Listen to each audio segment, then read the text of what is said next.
All right. Well, let's move on to the second segment today.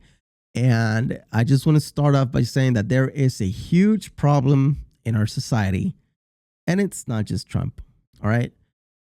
Just like swollen ankles, he is only the symptom, but the real disease is something bigger, something darker. It is political division. All right. We can't agree on anything anymore. Since I started covering these topics, I've been attacked over and over again for calling out the wrongdoings of this administration. And every time people assume that if I criticize Trump, I must be a Democrat. That is exactly the type of thinking that's tearing this country apart. If you belong to one party, you're expected to defend everything they do, no matter what is wrong with it or how wrong they are. That blind loyalty is what is making our government so dysfunctional. Politics isn't about the parties, it's about the people. And right now, real people are suffering. Thousands of government employees, even Trump voters. Now, keep this in mind. Thousands of people, even those who voted for Trump, are being furloughed, working without pay, or being forced into early retirement. We need to stop this political tribalism and come together to solve real problems. And this is exactly the message that unions like AFGE are pushing to the public. By the way, make sure to click that subscribe button. It's free and it helps us create meaningful content for working class America. All right, let's watch the clip. At a news conference Wednesday, the head of the largest federal employee union called on Congress to reopen the government immediately as the government shutdown continues on for an 8th day. I'm not here to say that Democrats should fold or Republicans should fold. I'm saying that both of them should come together, resolve these issues, and open the government today. Lawmakers remain. All right, and you just heard Everett Kelley, president of AFGE, and I have to say, he's exactly right. This is exactly what I've been saying over and over again. It's not about politics; it's about people. Now let's talk about what really looks like, what this really looks like for federal workers. Okay, I just want to put into context what's going on. Because sadly, people and what I've seen is a dislike for federal employees.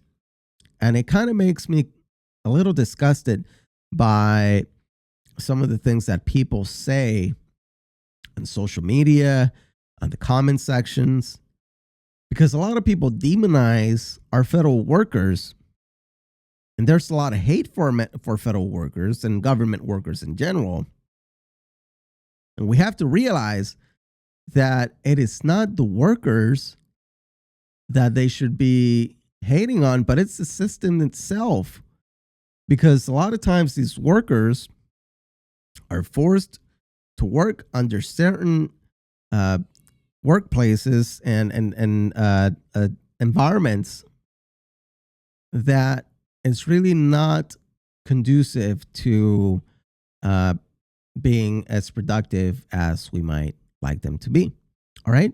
So I just want to put this into context, and I want you guys to really put yourself into the shoes of a federal worker, and then we can base our opinions on this. So imagine working in a job that you love, serving veterans, keeping airports safe, helping families in need, but you're being pushed because of politics. You fear retaliation for speaking out. You live under constant scrutiny. And every week you ask yourself, will I even get paid? All right. I think we can all agree that we've all worked on a job that we love and we immensely love and absolutely love working there and absolutely agree with the mission of the company that we work for. But I think at some point we've all worked for some kind of management that is very dysfunctional. And this is what happens in the federal workforce. We have a management system that is very dysfunctional. That's why there's a lot of different processes. That's why unions are needed, because the federal workforce itself, sadly, is constantly being pushed through different processes. Not and they can have all the guidance in the world, but at the end of the day, guidance is not very clear. So unions constantly have to step in and make sure that agencies follow not only contracts, but they follow even their own policies. All right. So agencies fail to follow their policies all the time. And your government workers, they want to do a good job. Government employees, they want to do the best job they can to serve the public. I'm telling you this because I know our government employees, and I know that they have good intentions, and it's the processes and the management officials that fail to follow protocols, policies, make up their own rules and whatnot. This is what really affects how we have sometimes a dysfunctional government service. All right. So this is what happens. Don't hate on your government workers and government employees. Hate on the processes that are making all of these things ineffective. I don't want to say hate on anybody, because scratch that. Don't hate on anybody, but think about what is leading or this person to be at times, because we've all had to go to a government office and we've had good experiences and bad experiences. So whenever you have a bad experience, ask yourself, what is happening that is enabling this employee to be this way, or what is happening that is causing this place to run the way it runs?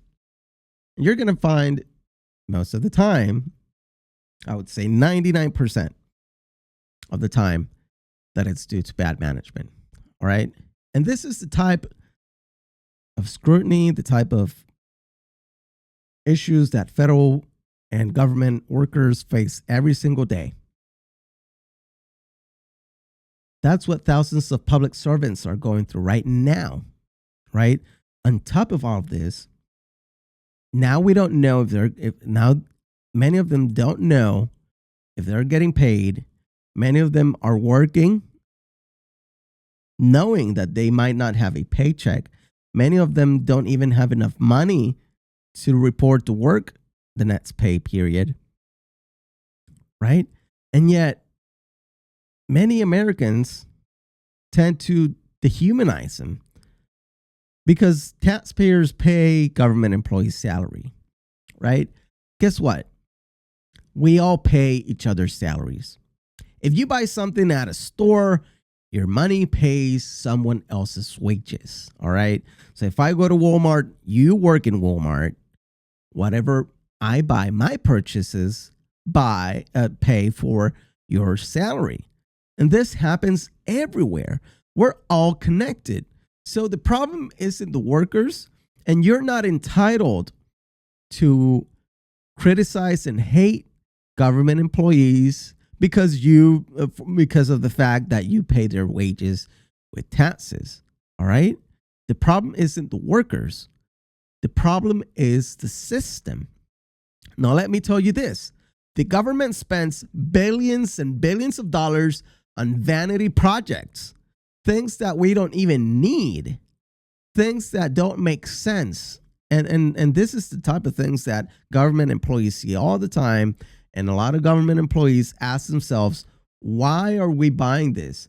Why are we not buying something better, something different, something useful?